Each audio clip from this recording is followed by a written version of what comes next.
സൗഹൃദ കൂട്ടായ്മ തൗദാരം പൊന്നാനി വികസനം ചർച്ച ചെയ്ത് പൊന്നെക്സ്റ്റ് vision 2031 K P Naushad Ali MLA ഉദ്ഘാടനം ചെയ്തു.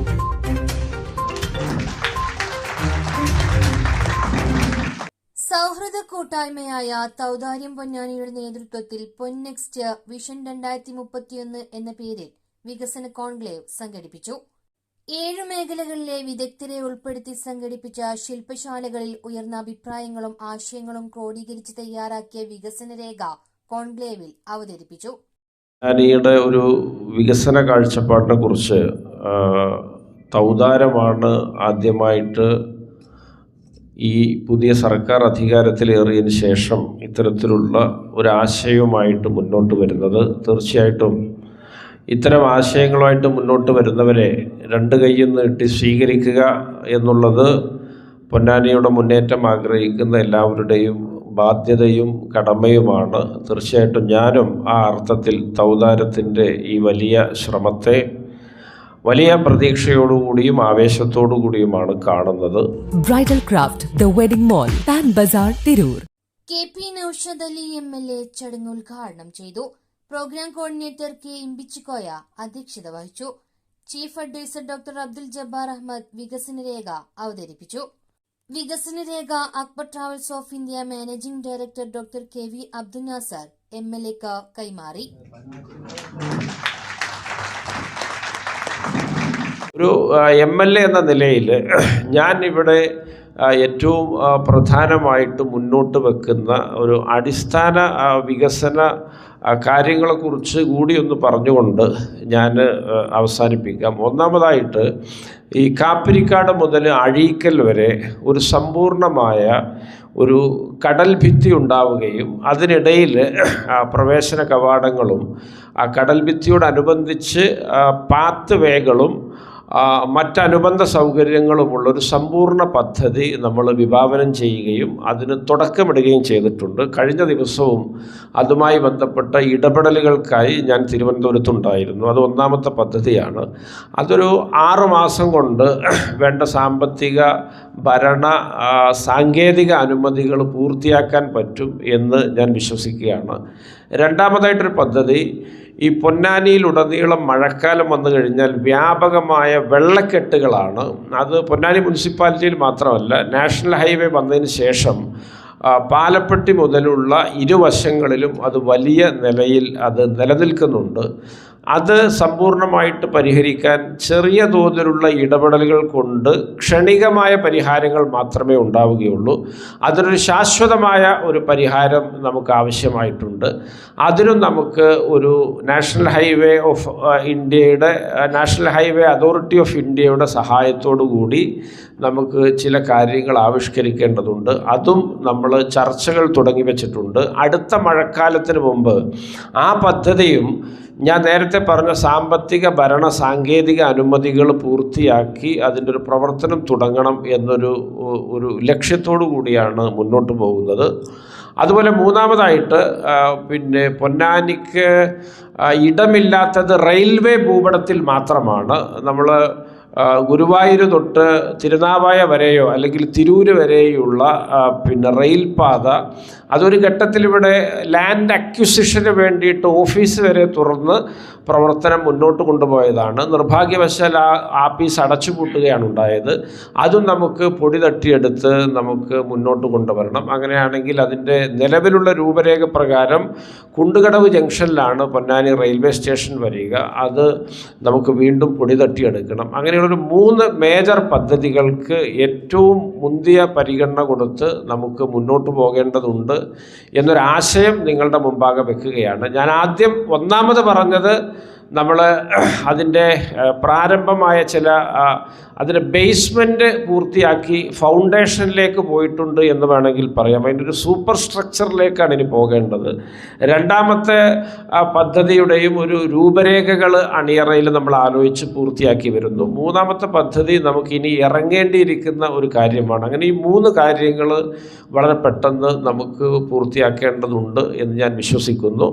ഇതിനനുബന്ധമായി ഒരുപാട് വിഷയങ്ങളുണ്ട്. അതൊക്കെ നമുക്ക് കോർത്തിണക്കി മുന്നോട്ട് പോകാം എന്ന് കരുതുകയാണ്.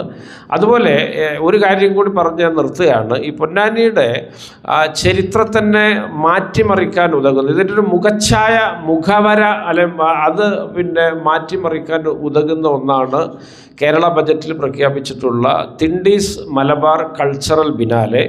അത് പൊന്നാനി എന്താണ് എന്ന് അറിയാതെ പോയ ഒരു പുതിയ തലമുറയോ അല്ലെങ്കിൽ ഇതിൻ്റെ ഒരു മഹിത പ്രതാപം എന്താണെന്ന് കൃത്യമായിട്ട് വിലയിരുത്തപ്പെടാതെ പലതിൽ നിന്നും തഴയപ്പെടുന്നൊരു സാഹചര്യം ഉണ്ടായിട്ടുണ്ടെങ്കിൽ അതിനൊക്കെയുള്ളൊരു സമ്പൂർണ്ണ ഒറ്റമൂലിയായിരിക്കും ഈ ബിനാലെ എന്ന് പറയാൻ ഞാൻ ആഗ്രഹിക്കുന്നു.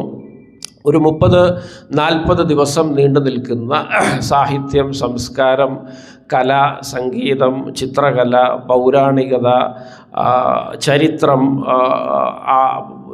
തദ്ദേശീയ പ്രത്യേകതകൾ, പാരമ്പര്യം, പൈതൃകം, ഇങ്ങനെയുള്ള നിരവധി മേഖലകളെ സ്പർശിക്കുന്ന ഒരു കലാ കാർണിവൽ എന്ന് വേണമെങ്കിൽ, അല്ലെങ്കിൽ ഔദ്യോഗിക പരിവേഷത്തോടെയുള്ള വലിയൊരു സംസ്കൃതിയുടെ ഒരു ഉത്സവമായിരിക്കും അത്. തീർച്ചയായിട്ടും അതിൻ്റെ പ്രവർത്തനങ്ങളും നമ്മൾ തുടങ്ങിക്കഴിഞ്ഞു. ഞാനിപ്പോഴും വേദിയിലിരുന്ന് ശ്രീ നാസർ സാഹിബുമായിട്ട് ഞാൻ ആ വിഷയം സംസാരിക്കുകയായിരുന്നു. നമുക്ക് ചില പ്രമുഖ വ്യക്തികളൊക്കെ അതിൻ്റെ ട്രസ്റ്റി ബോർഡ് മെമ്പർമാരാകാൻ മുന്നോട്ട് വന്നിട്ടുണ്ട്. അത്തരം കാര്യങ്ങൾ ഇപ്പോൾ ഇവിടെ അനാവൃതമാക്കുന്നില്ല. അപ്പോൾ അതിൻ്റെ പ്രവർത്തനങ്ങളും വളരെ ഊർജിതമായിട്ട് മുന്നോട്ട് പോകുന്നുണ്ട്. ശ്രീകുമാർ മേനോനെ പോലെയുള്ള ആളുകൾ ആ വിഷയത്തിൽ പൂർണ്ണമായ സമയവും അധ്വാനവും വിനിയോഗിക്കാൻ സന്നദ്ധത പ്രകടിപ്പിച്ച് നമ്മുടെ കൂടെയുണ്ട്. അപ്പോൾ അത്തരത്തിലുള്ള കാര്യങ്ങൾ അത് മുന്നോട്ട് പോകുന്നുണ്ട്. തീർച്ചയായിട്ടും അത്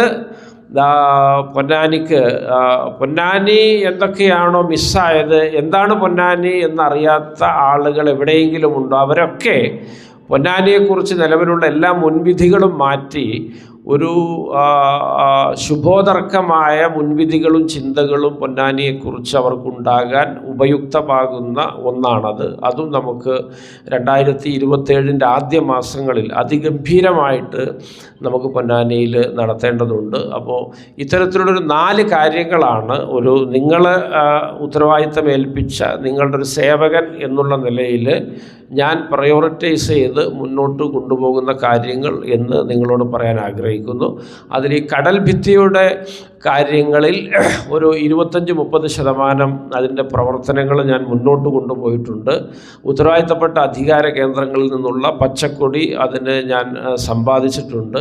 ഇനി അതിൻ്റെ ഒരു വിപുലമായ കാപ്പിരിക്കാട് തൊട്ട് അഴീക്കൽ വരെ എന്ന് പറഞ്ഞാൽ അതൊരു 11 കിലോമീറ്ററോളം ദൂരമുണ്ട്.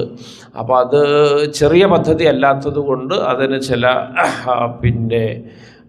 കടലാസു പണികളും ചില സാങ്കേതിക പൂർത്തീകരണങ്ങളും ചില അഡ്മിനിസ്ട്രേറ്റീവായ ചില ഘട്ടങ്ങളുമൊക്കെ ഉണ്ട്. അപ്പോൾ അത് പിന്നിടാനുള്ള പ്രവർത്തനങ്ങളിൽ ഞാൻ ബദ്ധശ്രദ്ധനായിട്ട് മുഴുവൻ സമയം എന്ന വണ്ണം അതിൽ മുഴുകി മുന്നോട്ട് പോവുകയാണ്. വളരെ പോസിറ്റീവായിട്ടാണ് അത് മുന്നോട്ട് പോകുന്നത്. അപ്പോൾ മറ്റ് കാര്യങ്ങളൊക്കെ ഇവിടെ നിന്ന് ഉരുത്തിരിയുന്നതിനനുസരിച്ച് നമുക്ക് സമഗ്രമാക്കി മുന്നോട്ട് പോകാം എന്ന് മാത്രം ഈ അവസരത്തിൽ സൂചിപ്പിച്ചുകൊണ്ട് ഞാൻ എൻ്റെ വാക്കുകൾ ചുരുക്കുന്നു. ഈ പരിപാടി അങ്ങനെ ഉദ്ഘാടനം ചെയ്യേണ്ട ഒരു കാര്യമൊന്നുമില്ല. ഞാൻ ആദ്യമായിട്ട് പ്രസംഗിക്കുന്നു എന്നുള്ളത് മാത്രമാണ് ഞാൻ ചെയ്യുന്നത്. അത് ഞാൻ നിർവഹിച്ചിരിക്കുന്നു എന്ന് പറയുന്നു. ബഹുമാന്യനായ നമ്മുടെ പൊന്നാനിയുടെ ഒരു ലിവിങ് ലെജൻഡ് എന്ന് വിശേഷിപ്പിക്കാവുന്ന സി ഹരിദാസ് അവറുകൾ ഇങ്ങോട്ട് കടന്നു വരുന്നുണ്ട്. അദ്ദേഹത്തെ ഞാൻ ഈ സംഘാടകർക്ക് വേണ്ടി, വേദിക്ക് വേണ്ടി സ്വാഗതം ചെയ്യുകയാണ്. നന്ദി, നമസ്കാരം. Perumbadappu panchayat president K Valsalakumar, Alangode panchayat president Asiya Iqbal, C Haridas, തൗധാര്യം പൊന്നാനിയുടെ സ്ഥാപകൻ Ibrahimkutty Maliyekkal, K V Nadeer, U K Kabeer, Nooruddeen Koya, K M Abdurahman, T Shahul Hameed തുടങ്ങിയവർ ചടങ്ങിൽ പ്രസംഗിച്ചു. ടെക്നിക്കൽ സെഷനിൽ സിനിമ, പൈതൃകവും ടൂറിസവും പൊന്നാനിയുടെ പുതിയ വികസന സാധ്യതകൾ എന്ന വിഷയത്തിൽ സംവിധായകൻ വി കെ ശ്രീകുമാർ മേനോനും ആശയങ്ങളിൽ നിന്ന് യാഥാർത്ഥ്യത്തിലേക്ക് എന്ന വിഷയത്തിൽ നബാർഡ് മുൻ ജനറൽ മാനേജർ ഷാജി സക്കരിയും സംസാരിച്ചു. വെറും ഒരു ജോബ് അല്ല, ലോകം മുഴുവൻ കരിയർ സാധ്യതയുള്ള ജോബ് ആഗ്രഹിക്കുന്നുണ്ടോ? Sky is not the limit. അത് നിങ്ങളുടെ സ്റ്റാർട്ടിംഗ് പോയിന്റ് ആണെങ്കിൽ ഏവിയേഷൻ മേഖലയിൽ മികച്ച ജോലി, അട്രാക്റ്റീവ് സാലറി, ഗ്ലോബൽ അവസരങ്ങൾ, ഇതെല്ലാം നിങ്ങൾക്കിനി സ്വന്തമാക്കാം. 11 വർഷത്തെ വിശ്വാസത്തോടെ 500-ലധികം വിദ്യാർത്ഥികളെ ഇന്ത്യയിലും വിദേശത്തും പ്ലേസ്മെന്റ് നേടിയ ഗ്ലോബൽ അക്കാദമി ഇപ്പോൾ നിങ്ങളുടെ ഫ്യൂച്ചർ റീഡിഫൈൻ ചെയ്യാൻ തയ്യാറാണ്. 1 വർഷത്തെ aviation travel and tourism course, 3 വർഷത്തെ ഏവിയേഷൻ ഡിഗ്രി പ്രോഗ്രാം, ഇതെല്ലാം ഏറ്റവും അഫോർഡബിൾ ഫീസ് സ്ട്രക്ചറിൽ. സെൻട്രൽ ഗവൺമെന്റ് അംഗീകൃത സർട്ടിഫിക്കറ്റ് നിങ്ങളുടെ കരിയറിന് ഒരു സ്ട്രോങ് ഫൗണ്ടേഷൻ നൽകുന്നു. പഠനത്തോടൊപ്പം free spoken English training, industry focused practical sessions, കൂടാതെ മലേഷ്യ ഉൾപ്പെടെയുള്ള ഇന്റർനാഷണൽ എക്സ്പോഷർ ട്രിപ്സും പിന്നെ പഠിച്ചിറങ്ങുമ്പോൾ തന്നെ 100% പ്ലേസ്മെന്റ് ഗ്യാരണ്ടിയും ഉറപ്പു നൽകുന്നു. അല്ലെങ്കിൽ 30,000 രൂപ ക്യാഷ് ബാക്ക് നിങ്ങൾക്ക് കിട്ടും. പുതിയ ബാച്ചിലേക്ക് അഡ്മിഷൻസ് തുടരുന്നു. ഞങ്ങളുടെ ബ്രാഞ്ചസ് വരുന്നത് തിരൂർ, വളാഞ്ചേരി, ചെമ്മാട്, എടപ്പാളാണ്. ഇന്ന് തന്നെ കോൾ ചെയ്യൂ, നിങ്ങളുടെ കരിയർ ടേക്ക് ഓഫ് ആക്കും. കോൺടാക്ട് 8075 764 120 7902 638 001.